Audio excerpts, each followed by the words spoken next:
सभी पत्रकार बंधुओं को नमस्कार एवं सभी नागरिकों को रक्षाबंधन की शुभकामनाएं। जैसे हम लोग देखा पा रहे हैं, क्या आज की राजनीति बना दी गई है विपक्ष द्वारा। एक तरफ प्रधानमंत्री जी ने कहा है भ्रष्टाचार क्विट इंडिया, भ्रष्टाचार के खिलाफ कार्रवाई हो रही है। पूरा देश देख रहा है कि इंडिया में ईमानदार सरकार है और इसी से घमंडिया परेशान है। अगर ईडी सीबीआई ईमानदार है तो घमंडिया दागदार है और अराजक अपराध पार्टी पापी आप, जो कि कट्टर ईमानदार का सर्टिफिकेट बांटती थी, आज उनकी हालत यह हो गई है कि वो घबराए हुए हैं कि जो शराब घोटाले के किंगपिन हैं वो भी कहीं जेल की सलाखों के पीछे ना हो। किंगपिन मतलब पापी अरविंद केजरीवाल।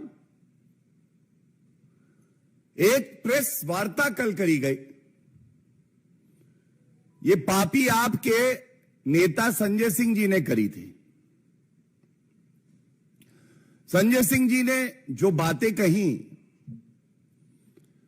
तो ऐसा प्रतीत हुआ कि अरविंद केजरीवाल जी घबराए हुए कह रहे हैं मुझे बचा लो संजय, मुझे जेल नहीं जाना है।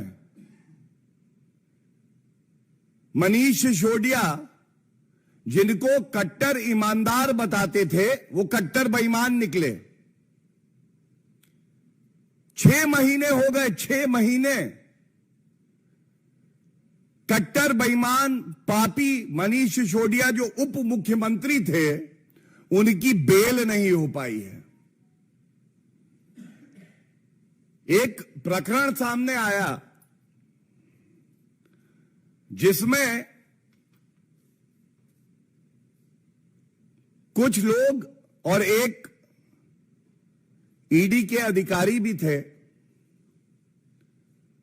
वो भूल गए कि उनकी जिम्मेदारी क्या है, उनका कर्तव्य क्या है और गलत कृत्य कर रहे थे। रिश्वत दी जा रही थी एक आरोपी द्वारा। संजय सिंह जी बाहर निकले, उन्होंने कहा तथाकथित मनगढ़ंत काल्पनिक घोटाला। तो सबसे पहले तो सवाल अरविंद केजरीवाल जी आपसे यह है कि कम से कम अगर किसी वरिष्ठ नेता को भेजें तो तैयारी करवा के भेजिए। अगर तथाकथित मनगढ़ंत और काल्पनिक घोटाला है तो हम ये जानना चाहते हैं ऐसा क्यों हुआ। 26 फरवरी 2023 को मनीष सिसोदिया गिरफ्तार होते हैं, 2 दिन में सर्वोच्च न्यायालय पहुंच जाते हैं। जब वो सर्वोच्च न्यायालय जाते हैं, ये आदेश है, प्रमाण, वो कहते हैं ये सारे जितने चार्जेस हैं ये राजनीतिक द्वेष से लगाए गए हैं, इनको निरस्त करिए। सर्वोच्च न्यायालय कहता है नहीं, हम नहीं करेंगे। यह 28 फरवरी 2023 का ऑर्डर है। और यह भी सत्य है कि ये सारे आरोप आज भी खड़े हैं, चार्जशीट दायर हो चुकी हैं, ईडी ने भी करी है, सीबीआई ने भी करी है। तो ये तथाकथित मनगढ़ंत काल्पनिक कैसे हुआ। और यह भी सच है, जैसा मैंने बताया, दिल्ली उच्च न्यायालय ने मनीष सिसोदिया को शराब घोटाले में बेल नहीं दी। सर्वोच्च न्यायालय में भी बेल अभी लंबित है, 4 सितंबर को आ रही है, अगर तिथि मुझे सही याद है। और अच्छा है कि संजय सिंह पेशे से अधिवक्ता और वकील नहीं है, क्योंकि जिसकी पैरवी वो करने आए थे उसी का केस खराब कर रहे थे। मैं आपको कुछ तथ्य बताता हूं। सबसे पहले संजय सिंह जी ये बताइए, ये जो पूरा ट्रांजैक्शन लेन देन रिश्वत का है, इसमें जो अरेस्ट हुई हैं, ये अरेस्ट तो सीबीआई ने करी है। तो इसका मतलब ईडी और सीबीआई अच्छा तालमेल दिखा के कार्य कर रही हैं, और कोई भी किसी भी भ्रष्टाचार के मुकदमे में अगर हस्तक्षेप करने का प्रयास करता है या दबाव बनाने का प्रयास करता है तो उसकी जगह जेल की सलाखों के पीछे हो जाती है। दूसरी बात, यह तो आपके लिए चिंताजनक है कि घूस एक आरोपी देने के लिए आगे आता है और वो घूस देने वाला भी अरेस्ट होता है और वो अधिकारी भी अरेस्ट होता है, लेकिन आरोपी तो मनीष सिसोदिया भी है। केस दबवाना, दबाव डलवाना, रिश्वत देना, लूट खसोट करना, ये तो अरविंद केजरीवाल और पापी आपकी खूबियां हैं। तो इससे तो आपका चरित्र जाहिर हो रहा है। तीसरी बड़ी बात जो ये दिखाती है कैसे वर्तमान सरकार में जांच एजेंसियां अपना काम कर पा रही हैं, यह सर्वविदित है कि ये जो रिश्वत दी जा रही थी, ये इसलिए दी जा रही थी कि एक एक्यूज्ड है अमन धल, इनकी गिरफ्तारी रुक जाए। लेकिन ये क्या हुआ संजय सिंह जी, 1 मार्च 2023 वो व्यक्ति गिरफ्तार हो जाता है। इसका मतलब ये तो हमारे देश के लिए शुभ संकेत है कि ईडी सीबीआई अपना कार्य करती है, और अगर कोई गलत कार्य करता है, चाहे वो ईडी का अधिकारी भी क्यों ना हो, तो उसके खिलाफ भी कार्रवाई होती है। और जिस व्यक्ति को गिरफ्तार ना हो इसके लिए रिश्वत दी जाती है तो वो गिरफ्तार भी हो जाता है। और इसमें एक और मुकदमा दर्ज कर लिया जाता है, ये जो पूरा प्रकरण है। तो ये तथ्य मैंने आपके सामने इसलिए रखे, संजय सिंह जी की प्रेस वार्ता में तथ्य नहीं थे, लेकिन दलील भी बड़ी कमजोर थी। और अगर अरविंद केजरीवाल की पैरवी संजय सिंह करेंगे तो जनता जो कह रही है मनीष सिसोदिया तो झांकी है, अरविंद केजरीवाल अभी बाकी है, ये कहीं सच ना हो जाए। जांच एजेंसी अपना काम करती रहेंगी। इसके अलावा यह बताना भी जरूरी है, आप देखिए घमंडिया के ये जो सदस्य हैं इतने बड़े भ्रष्टाचारी हैं कि कल प्रेस वार्ता में कहा सिर्फ 2 करोड़ 14 लाख रुपए नगद, 1 करोड़ 90 लाख की ज्वेलरी यह बरामद हुई। सिर्फ एक तरफ देश की जनता है, ईमानदार सरकार है केंद्र में जो कहती है 1 रुपए की चोरी, 1 रुपए का भ्रष्टाचार जनता की गाड़ी कमाई से बहुत बड़ा अपराध है। दूसरी तरफ कट्टर बेईमान पापी आपके संजय सिंह, अरविंद केजरीवाल कहते हैं 4 करोड़ थोड़ा सा ही तो है, 4 करोड़ इसको नजरअंदाज कर दीजिए। ये जनता देख रही है। अपने लिए शीश महल बनाओगे, जनता अंदर जा नहीं सकती है। और 4 करोड़ जब एक ईमानदार जांच एजेंसी कार्रवाई करती है, केवल इस प्रकरण में जब्त किए जाते हैं तो आप कहते हैं केवल 4 करोड़ है। लेकिन इसके साथ यह भी जानकारी दे दे कि पढ़ाई लिखाई में संजय सिंह जी थोड़ा कम विश्वास रखते हैं। उनको यह जानकारी भी होनी चाहिए ये जो आरोपी है चार्टर्ड अकाउंटेंट, इसमें 2,20,00,000 नगद, करीब करीब 1,90,00,000 की ज्वेलरी और साथ में 2,26,00,000 रुपए जो बैंक अकाउंट में थे वो भी सीज किया गया। तो इसका जिक्र संजय सिंह जी करना भूल जाते हैं और आज ये सवाल इस मंच से पूछा जाना चाहिए।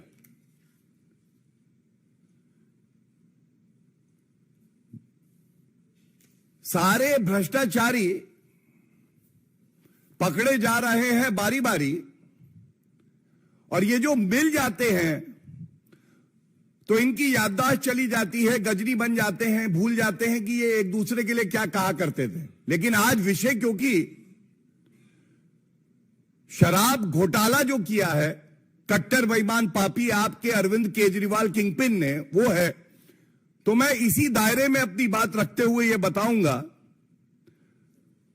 ये कांग्रेस पार्टी के अध्यक्ष हैं दिल्ली इकाई के अनिल चौधरी जी। उन्होंने कहा था मनीष सिसोदिया की गिरफ्तारी का कांग्रेस ने किया स्वागत।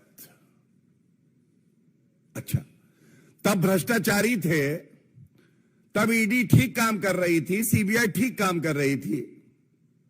आज आपका स्टैंड क्या है ये तो कृपया करके बता दीजिए। और इसके बाद 2 तथ्य मैं और रख दूं इस विषय पे जो बेहद अहम हैं। संजय सिंह जी, आपने बताया अपनी प्रेस वार्ता में conviction rate of ED is only 0.5%। आप फिर पढ़ाई लिखाई नहीं करके आए। अरविंद केजरीवाल जी ने क्या हाथ जोड़े कि मुझे बचा लो, आपने झूठ बोलना शुरू कर दिया। ईडी की वेबसाइट पे जाइए, conviction rate of ED as an investigating agency is higher than 90%, 90% से ऊपर है और आप 0.5% बता रहे हैं। आप ये क्यों नहीं बता रहे हैं कि ये सारी जितनी भ्रष्टाचारी पार्टियां एकजुट हुई हैं, ये सब 14 पार्टियां सर्वोच्च न्यायालय गई, यही सब बातें इन्होंने जांच एजेंसियों का मनोबल तोड़ने के लिए कही। ईडी सीबीआई का दुरुपयोग हो रहा है, राजनीतिक द्वेष से काम कर रही हैं। सर्वोच्च न्यायालय में तो आपकी आस्था होनी चाहिए अरविंद केजरीवाल जी। सर्वोच्च न्यायालय ने इनकी याचिका निरस्त कर दी।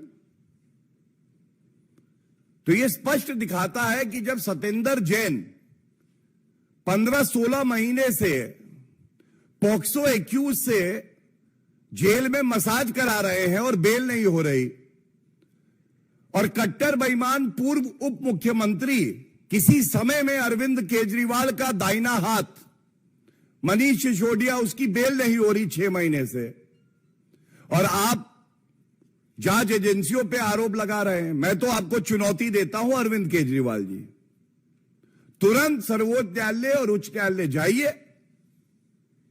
जैसा आपने कहा, 3 शब्दों का इस्तेमाल किया, तथाकथित घोटाला निरस्त कराइए, मनगढ़ंत घोटाला निरस्त कराइए, और काल्पनिक घोटाला है इसको भी निरस्त कराइए।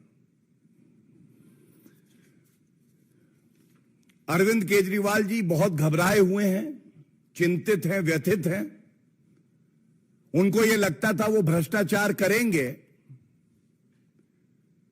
शराब घोटाला करेंगे और कानून से वो ऊपर हैं, लेकिन अब कार्रवाई होगी और किसी को बख्शा नहीं जाएगा। और यह बात भी बड़ी जिम्मेदारी से कह दें, एक बड़ा संदेश गया है कि अगर कोई ऐसा अधिकारी भी होगा जो गलत कृत्य करेगा या भ्रष्टाचार स्वयं करेगा तो उसके खिलाफ भी सख्त कार्रवाई होगी। इससे जो गंभीर आरोप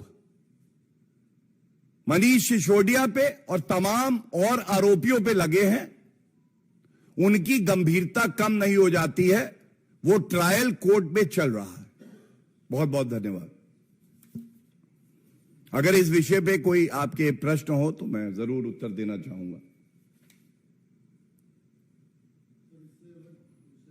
इस पे अगर पहले है तो पूछ लें, अगर इस पे कोई प्रश्न नहीं है तो फिर any question on this?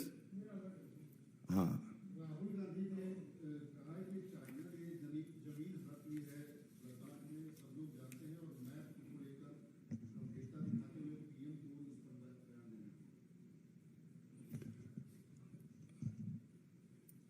Rahul Gandhi ji से एक नागरिक होने के नाते इतनी ही गुजारिश है, जो पार्टी टू पार्टी चीन की सीसीपी पार्टी से समझौता किया, उन्होंने एमओयू किया, उसको कृपया करके सार्वजनिक कर दें। इसकी वजह यह है कि ऐसी खबरें कई बार आती हैं कि उस समझौते में ही यह लिखा है कि भारत के खिलाफ जासूसी करने का काम कोई करेगा तो राहुल गांधी करेंगे। उसमें यह भी शायद लिखा है कि जब भी भारतीय सेना अपने पराक्रम का परिचय देगी और चीनी सेना को खदेड़ देगी तो राहुल गांधी सेना का मनोबल तोड़ने के लिए कहेंगे कि भारतीय सेना चीनी सेना से पिट गई। और उस समझौते में यह भी लिखा हो कि अपने देश के चुने हुए प्रधानमंत्री, जो कि हर नागरिक के लिए सुरक्षा कवच हैं, जिन्होंने भारत का डंका पूरे विश्व में बजवाया है, उनको मैं सरेंडर मोदी बुलाऊंगा। और एक सवाल और है, राहुल गांधी जी, आपका ही ट्वीट है, आपने कहा है गद्दारों ने भारत माता को चीरकर एक टुकड़ा चीन को दे दिया। यह इतिहास गवाह है कि 43,000 स्क्वायर किलोमीटर जो भारत की भूमि है वो चीन के कब्जे में तब आई जब जवाहरलाल नेहरू जी हिंदी चीनी भाई भाई का नारा लगा रहे थे। अब पूर्व प्रधानमंत्री को क्या आप गद्दार बुलाएंगे? और एक बात मैं और कह दूं, और बड़ी जिम्मेदारी से कह दूं, यह बात देश के प्रधानमंत्री श्री नरेंद्र मोदी जी ने भी कही है, हमारे गृह मंत्री श्री अमित शाह जी ने भी कही है, रक्षा मंत्री श्री राजनाथ सिंह जी ने भी कही है, और देश की सेना ने भी कही है। श्री नरेंद्र मोदी जी के नेतृत्व में ऐसा कोई माइका लाल नहीं है जो भारत की 1 इंच भूमि पे कब्जा कर सके। लेकिन राहुल गांधी जी, जो सवाल एमओयू को सार्वजनिक करने के लिए आप बाध्य हैं, यह पूछा गया है, उस पर कृपया उत्तर जरूर दीजिएगा। और अगर आप नहीं देते हैं अगले 24 घंटे में, तो आपकी चुप्पी इस बात का प्रमाण है कि आपने भारत से, इंडिया से गद्दारी करी है। और दूसरी बात, यह भी हर जगह सार्वजनिक है कि राजीव गांधी फाउंडेशन में 1 करोड़ से ज्यादा की रिश्वत ली थी, वो भी चीन से। कृपया करके यह बताइए, जो लद्दाख में बाइक चला रहे थे, महंगी महंगी जैकेट थी, ये उसी रिश्वत के रुपए से ली है क्या? और अगर यह रुपया आपने रिश्वत में लिया तो यह लौटाया भी कि नहीं? और कहीं यही वजह तो नहीं है कि आपके सारे बयान हमारे देश के खिलाफ होते हैं, भारतीय सेना के मनोबल को तोड़ने वाले होते हैं? आज यह बड़ा सवाल हम इस मंच से उठा रहे हैं और उम्मीद करते हैं आप उत्तर देंगे।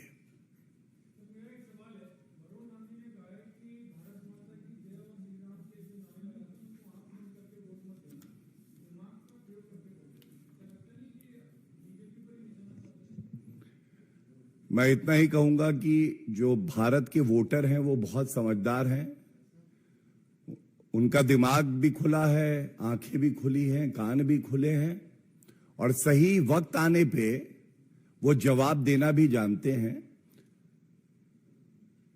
2024 के चुनाव ऐतिहासिक होंगे और ये यकीन है हमें कि पुनः भारत के प्रधानमंत्री श्री नरेंद्र मोदी जी होंगे, जनता उन्हें आशीर्वाद देगी और पूर्ण बहुमत की सरकार भारतीय जनता पार्टी की बनेगी।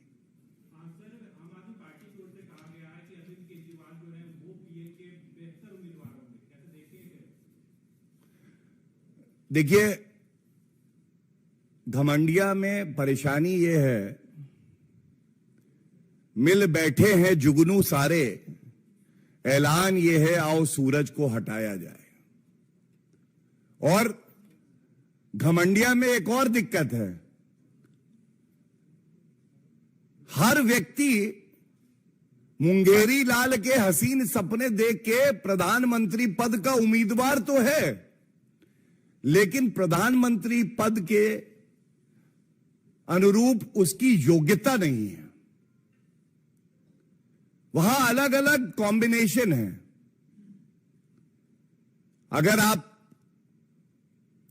अरविंद केजरीवाल की बात करें, पापी आपके, तो भ्रष्टाचारी number 1, तुष्टीकरण full.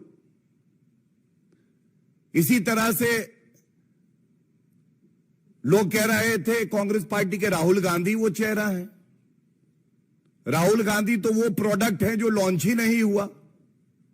वंशवादी Rahul Gandhi, bell पे बाहर भ्रष्टाचारी राहुल गांधी, तुष्टीकरण और चुनावी हिंदू बन जाना नंबर 1। इसी तरह से ये सारे जो दोष हैं आपको घमंडिया के हर नेता में मिल जाएंगे, लेकिन जनता ने मन बना लिया है। जनता जो है वो भारतीय जनता पार्टी और एनडीए के साथ है, श्री नरेंद्र मोदी जी को आशीर्वाद देगी और पुनः 303 सीटों से ज्यादा भाजपा की अकेले आएंगे।